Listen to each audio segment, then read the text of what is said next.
الحمد لله القائل أعوذ بالله من الشيطان الرجيم يا أيها الناس اتقوا ربكم الذي خلقكم من نفس واحدة وخلق منها زوجها وبث منهما رجالا كثيرا ونساء واتقوا الله الذي تساءلون به والأرحام إن الله كان عليكم رقيبا أشهد أن لا إله إلا الله وحده لا شريك له وأشهد أن محمدا عبده ورسوله اللهم صل وسلم على سيدنا محمد وعلى آله وأصحابه والتابعين لهم بإحسان إلى يوم الدين أما بعد فيا عباد الله اتقوا الله اتقوا الله اتقوا الله أوصيكم وإياي بتقوى الله فقد فاز المتقون.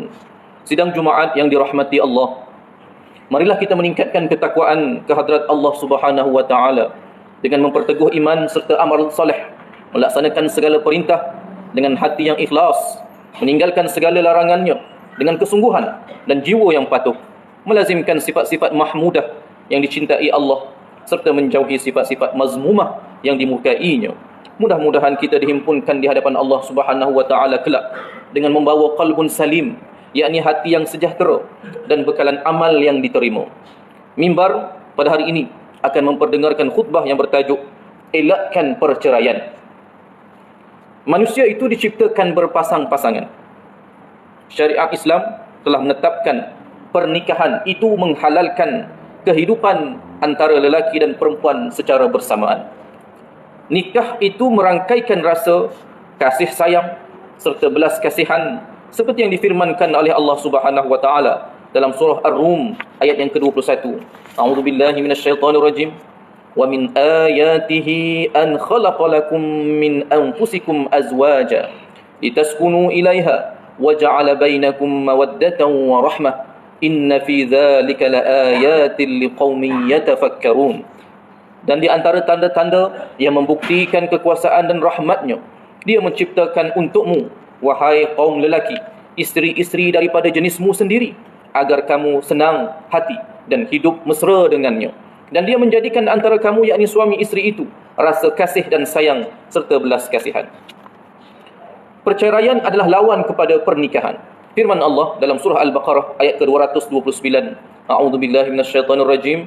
At-talaqu marratan fa imsakum bima'rufin aw tasrihum biihsan.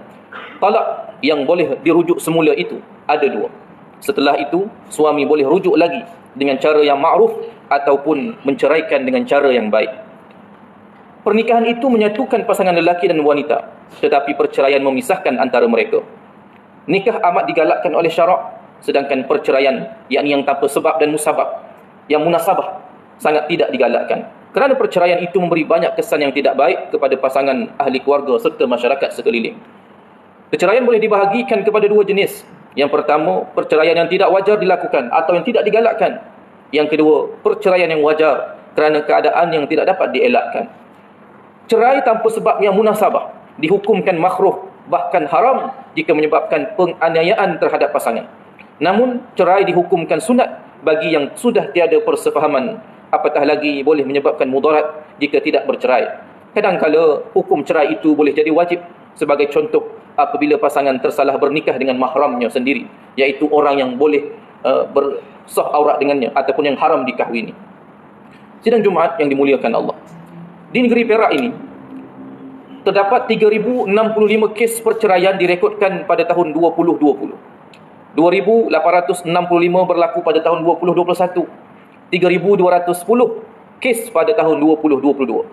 Secara purata, berlaku sekitar hampir 3,000 bahkan lebih kes perceraian dalam setahun di negeri Perak yang kita diami ini, yang meletakkan angka perceraian itu sekitar 23% daripada angka purata 13,000 pernikahan setiap tahun.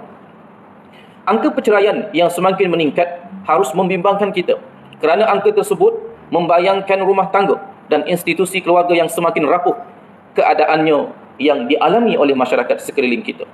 Rumah tangga dan keluarga yang bersifat rapuh ini menjadi penyebab dan berangkainya kepada berlaku lagi masalah-masalah besar dalam masyarakat, seperti masalah kemurungan, tekanan perasaan, sakit jiwa, sakit mental, keruntuhan moral, salah guna dadah, sumbang mahram, dan anak-anak yang terbiar.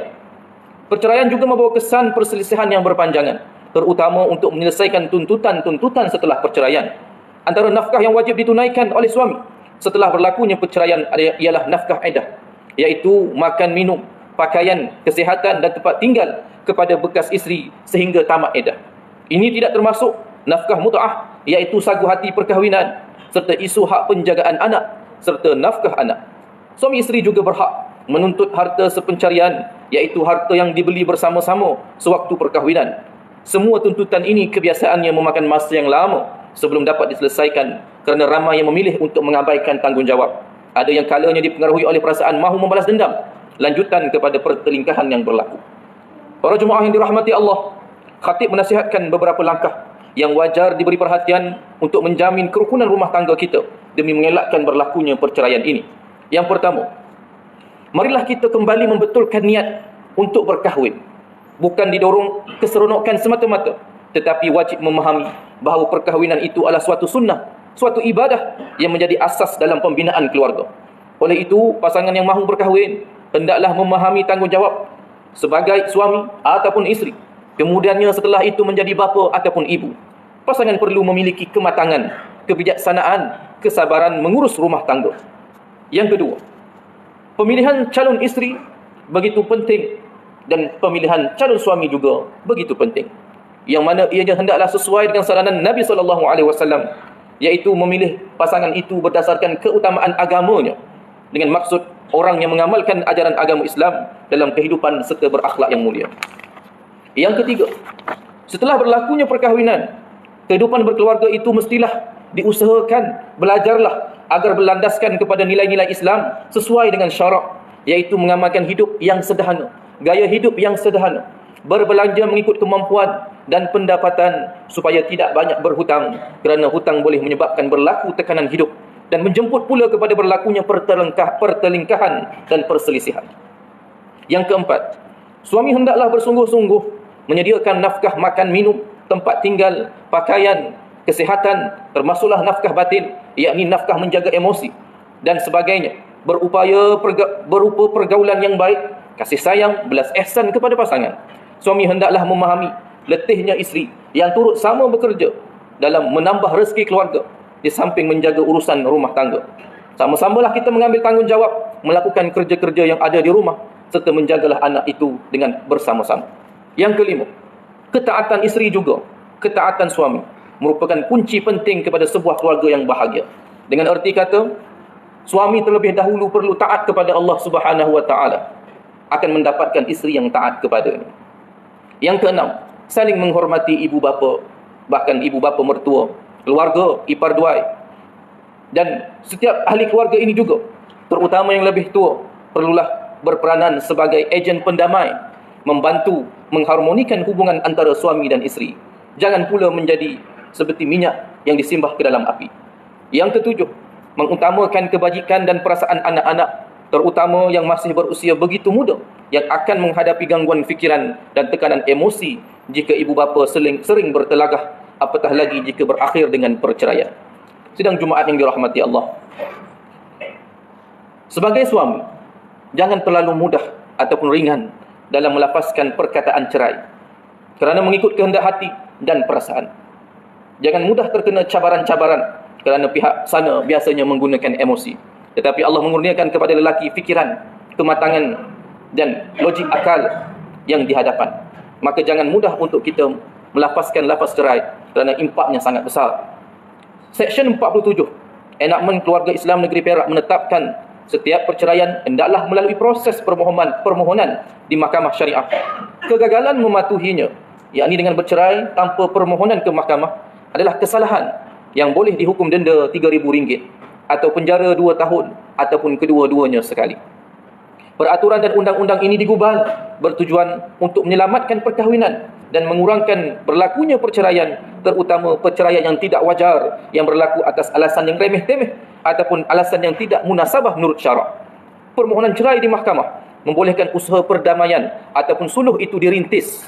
Di samping membolehkan hakim memberi ruang kepada pasangan untuk menyuarakan sebab-sebab permohonan perceraian itu, dan hakim akan berusaha untuk memberikan keputusan yang adil setelah diyakini bahawa sudah tidak ada jalan lain melainkan perceraian untuk mengatasi masalah yang berlaku dalam rumah tangga tersebut. Mimbar memperingatkan para jemaah agar sentiasa dalam keadaan tenang, redakan perasaan marah, hilangkan tekanan dalam pemikiran sebelum melapaskan lafaz cerai. Dan perlulah kita memikirkan saluran-saluran yang boleh menyelamatkan dan yang disediakan di pejabat agama maupun di mahkamah syariah. Cerai yang dilakukan secara gopoh-gapah atau terburu-buru tanpa pertimbangan wajar akan menyebabkan penyesalan yang tidak ada kesudahan. Barakallahu li wa lakum bil Qur'anil azim wa nafa'ani wa iyyakum bima fihi minal ayati wa dzikril hakim. Wa taqabbala minni wa minkum tilawatahu innahu huwas samiul alim. Wa qulu qawli hadha wa astaghfirullahal azim li wa lakum wa lisairil muslimina wal muslimat wal mu'minina wal mu'minat al ahya'i minhum wal amwat fastaghfiruhu innahu wal ghafurur rahim.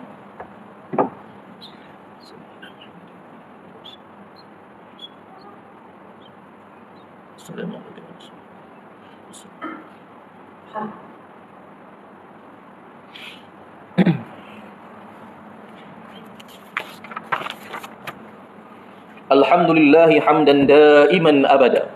Asyhadu an la ilaha illallah wahdahu la syarika lah wa asyhadu anna sayyidana Muhammadan abduhu wa rasuluh. Allahumma salli wa sallim ala sayyidina Muhammad wa ala alihi wa ashabihi ajma'in. Amma ba'du fa ya ibadallah ittaqullah wa kunu ma'as sadiqin.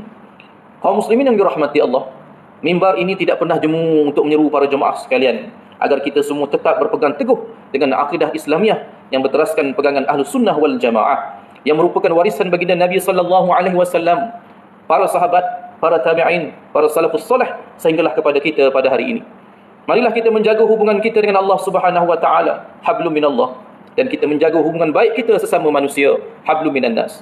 Marilah kita memakmurkan rumah-rumah Allah dengan istiqamah mengerjakan ibadat di dalamnya, terutama salat fardu secara berjemaah, dan menghidupkan, mengimarahkan rumah Allah dengan menghadiri serta mengikuti segala aktiviti yang dijalankan oleh pihak pengurusan masjid.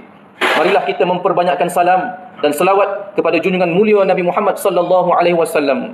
Innallaha wa malaikatahu yusalluna 'alan nabi ya ayyuhalladzina amanu sallu 'alaihi wa sallimu taslima. Allahumma salli ala sayyidina Muhammad wa ala alihi wa ala ali sayyidina Muhammad kama sallaita ala sayyidina Ibrahim wa ala ali sayyidina Ibrahim wa barik ala sayyidina Muhammad wa ala ali sayyidina Muhammad kama barakta ala sayyidina Ibrahim wa ala ali sayyidina Ibrahim fil alamin innaka Hamidum Majid. اللهم اغفر للمسلمين والمسلمات والمؤمنين والمؤمنات وأصلح ذات بينهم وألف بين قلوبهم واجعل في قلوبهم الإيمان والحكمة وثبتهم على ملة رسول الله صلى الله عليه وسلم. Ya Allah, Ya Rabbal Alamin, kurniakanlah hidayah dan petunjuk-Mu kepada kami dalam melayari bahtera perkahwinan menurut yang diredai oleh-Mu, dalam suasana kasih sayang serta saling melengkapi, mengamalkan belas ihsan. Hindarilah keluarga kami daripada melakukan perkara-perkara yang boleh mengundang kemurkaan-Mu. Ya Mannan, Ya Razaq, berkatilah hamba-Mu yang melaksanakan tuntutan zakat, wakaf dan sedekah. Kurniakanlah rezeki yang berlipat ganda kepada mereka. Sucikanlah harta dan jiwa mereka. Jauhilah golongan fuqara dan masakin dari kekufuran dan kefakiran yang berpanjangan. Ya Dzal Jalali wal Ikram, jadikanlah kami ya Allah di kalangan hamba-Mu yang sentiasa memelihara amanah. Kuatkan iman kami agar menjauhi perbuatan khianat seperti salah guna harta yang bukan milik kami, memberi atau menerima rasuah, salah guna kuasa untuk kepentingan diri, serta jauhkanlah kami termasuk dalam golongan yang mengabaikan tanggungjawab yang telah diamanahkan. Ya Malikal Mulk, jauhilah negara kami daripada kehancuran yang disebabkan oleh tangan-tangan yang merasuah. Serahkanlah tanggungjawab pimpinan dan pengurusan negara kami kepada kalangan hamba-Mu yang benar-benar amanah dan ikhlas, tegas lagi berani menegakkan kebenaran dan melaksanakan keadilan, melandaskan hukum yang sebenar. Ya Malik, Ya Hadi, kurniakan taufik dan hidayah-Mu terhadap raja kami, Duli Yang Maha Mulia Paduka Seri Sultan Perak Darul Ridwan, Sultan Nazrin Mu'izzuddin Shah ibni almarhum Sultan Azlan Muhibrin Shah Al-Maghfurullah, dan Raja Permaisuri Perak Darul Ridwan Tuanku Zara Salim serta kerabat diraja dan seluruh rakyat jelata sekalian. Rabbana atina fid dunya hasanah wa fil akhirati hasanah wa qina adzaban nar. Fa ya ibadallah, innallaha ya'muru bil 'adli wal ihsan wa ita'i dzil qurba wa yanha 'anil fahsya'i wal munkari wal baghi ya'izukum la'allakum tadhakkarun. Fadhkurullahal 'azima yadhkurkum washkuruhu 'ala ni'amihi yazidkum واسألوه من فضله يعطكم ولذكر الله أكبر والله يعلم ما تصنعون أقيموا الصلاة